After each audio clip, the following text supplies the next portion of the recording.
my talk. I just want to preface for the next two talks. The next one is just sort of a quick overview of the portal that we've been put together. So it's really just the non-pipeline static view into the catalog, and it'll be sort of a high-level view of that. And then right after me is Resa's talk, and that will be more about the data products and much more detail about the content as opposed to just the portal itself. Okay. Right. Okay. It does work. Excellent. Okay. Okay, sorry. All right. So I actually realized that I forgot to introduce myself earlier when I was doing the welcome. So I'm David Ciardi. I am the chief scientist at NexScI. And so over the years, I've been responsible for the development of the Exoplanet archive and the EXoFOP. And one of the partnerships that we've entered with at NexScI is with the Excalibur group to try to start to bring this content to the community, again, with an eye towards this long-term vision of serving and processing the data for Ariel.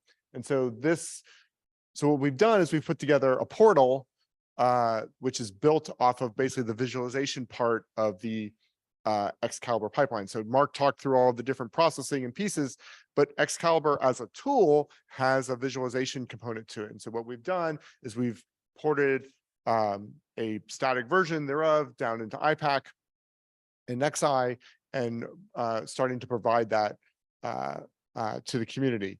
And so this development is not quite in its infancy, but it's certainly in its toddlerhood, in the sense of Excalibur was really developed by the science team to do science. And it really was never intended for just, large, public consumption.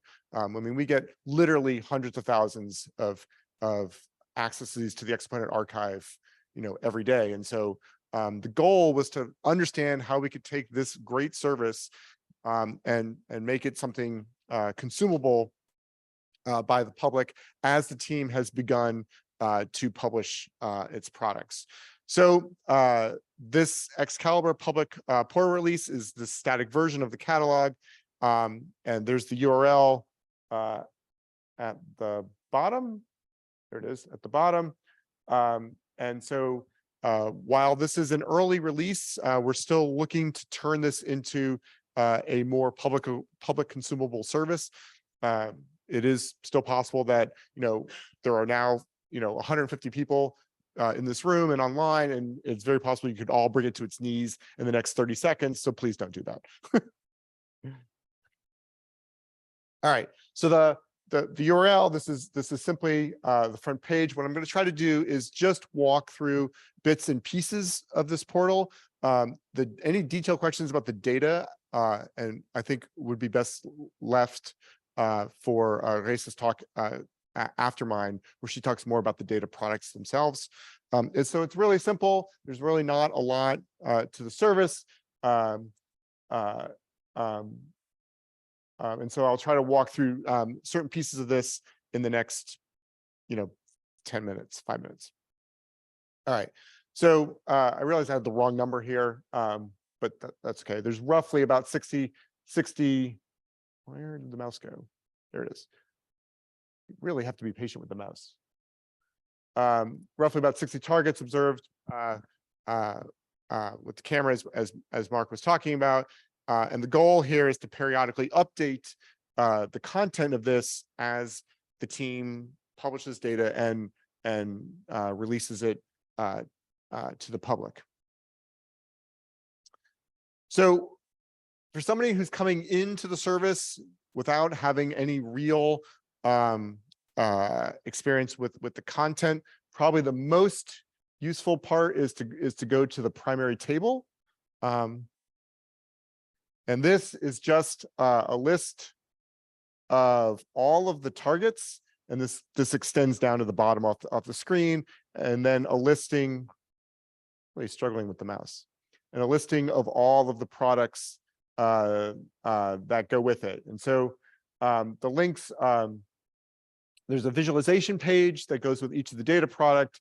And then for a set of targets or data products, we have the ability to directly download them, and we've made prioritized which ones are currently available, and I'll talk about that in a moment. But we are, in the end, working to make all of these downloadable and available. It's just a slow process in the sense of trying to take this tool, which was really, as I said, designed for a specific small group of people, and making it more publicly accessible.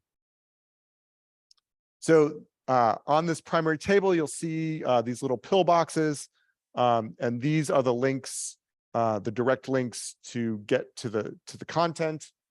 And you'll notice that there's a few that have the whatever color, there's purple pillbox plus the little download that goes with it. And what that indicates is that the purple pillboxes go to the visualization pages, but the little gray down arrows, those are the actual links to being able to download the JSON product that goes with that. And so you can see that, what we've done is we've released the system parameters that Mark was talking about that they used in the processing.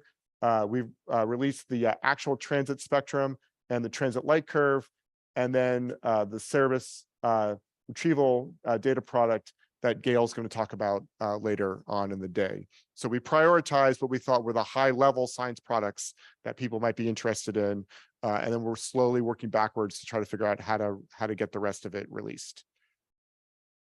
So this is just a sample of the visualization page.